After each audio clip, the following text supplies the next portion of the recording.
And if you just now joined us, a couple of the stories. The biggest story today initially might have been, well, Derek Mason leaving, taking a step away as a defensive coordinator at Oklahoma State. And then the motherlode of Garrett Riley leaving TCU for Clemson after they had just fired their offensive coordinator, Streeter. And, Paul, they're not done.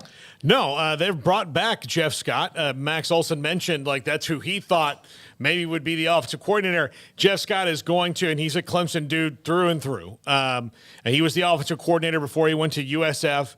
And then it was he and Tony Elliott, and then he went, and Tony Elliott was the offensive coordinator. He's going to serve in an analyst and recruiting role at Clemson as well. So, man, just a boon all the way around for Clemson today offensively. He gets back a guy he's comfortable with that can, be an analyst and serve that, and then a guy who's going to be a head coach in a couple years in Garrett Riley to inject some life back into that offense that has a lot of talent. Cade Klubnik, Will Shipley, wide receivers. The offensive line is starting to pick back up. It was down a little bit, but I think that started to tick up as now you look around the ACC, and part of this might have been that. It's like you look around the conference and the ACC had fallen so far behind Clemson. Now they're starting to pick back up a little bit. A very good move. Good moves all the way around for Dabo Swinney today.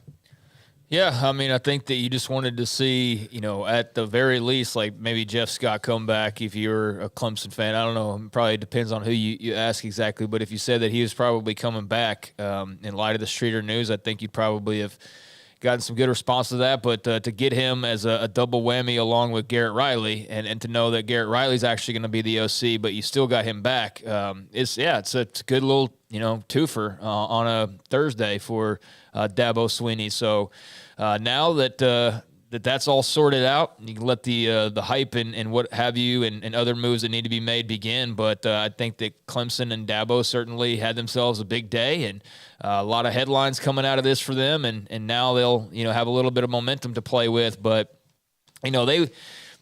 it's just funny to me. The last couple of years, they were viewed as losing their grip or Dabo's losing or whatever, and they're still winning double-digit games. It's just like give me an 8-win season before I start to panic or something. But I get it when the standard is so high like it is. It's so select few places, and that is certainly one of those places at this moment.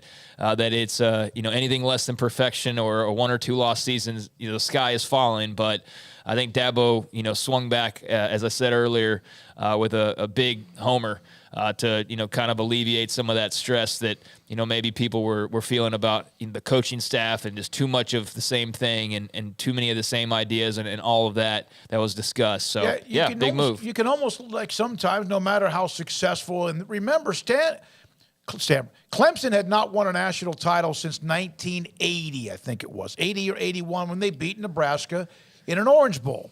And then all of a sudden they start playing for them and winning them. And next thing you know, here's a couple years later, okay, what's wrong with Clemson? Because we are in an instant gratification type era. Maybe we always have been.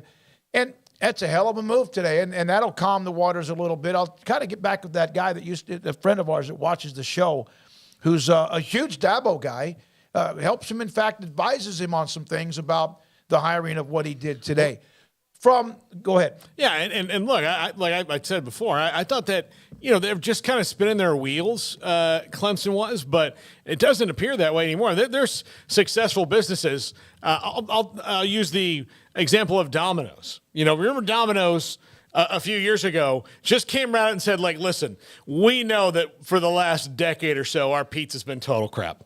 We get it. We got too full of ourselves. We cheaped out on some things. Well, we're admitting it was bad. We're changing the ingredients. And then people who, like me, I hadn't had Domino's pizza in forever because I thought, well, it kind of got crappy over the last decade. I'm like, you know what? I'm going to try this. And all of a sudden it works. And now nobody thinks of Domino's in that way anymore because you had to look inward. And good on Dabo for doing a little Domino's pizza on the Clemson program right now.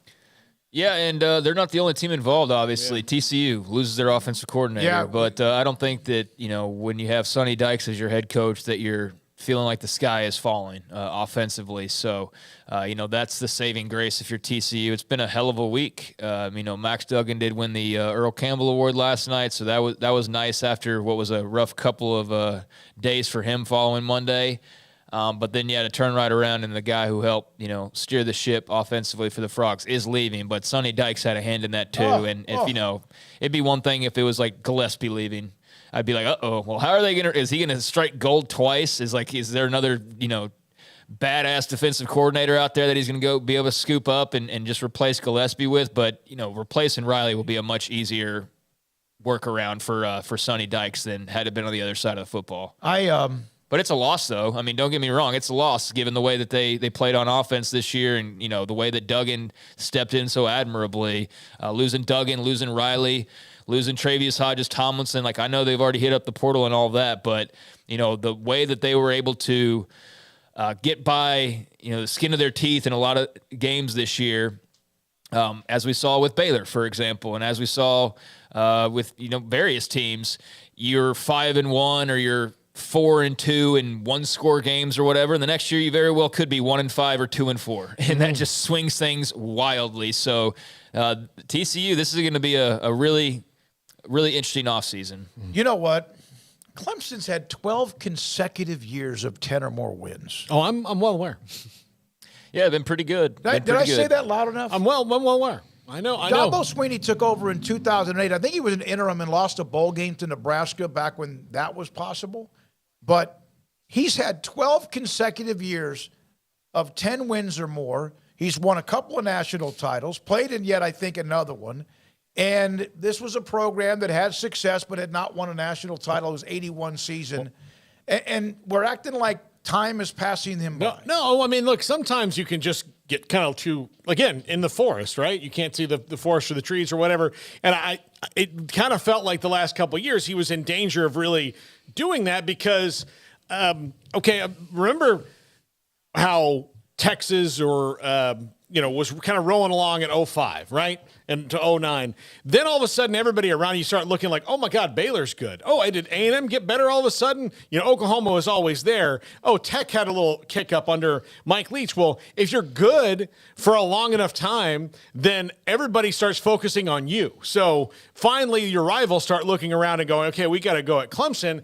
And if you're not aware of that, sometimes you're like, well, we're fine. Then you look around like, oh, no, they're coming back at you. Clemson was in the early stages. I don't know if they were teetering, but they needed to get they needed a facelift, and they got one. It was one of those things like, if you don't do anything about this, you're going to be that next, dynasty that falls and then go, well, where did it all go wrong? Because you didn't look inwardly, and they clearly have right now. I mean, I agree with you, but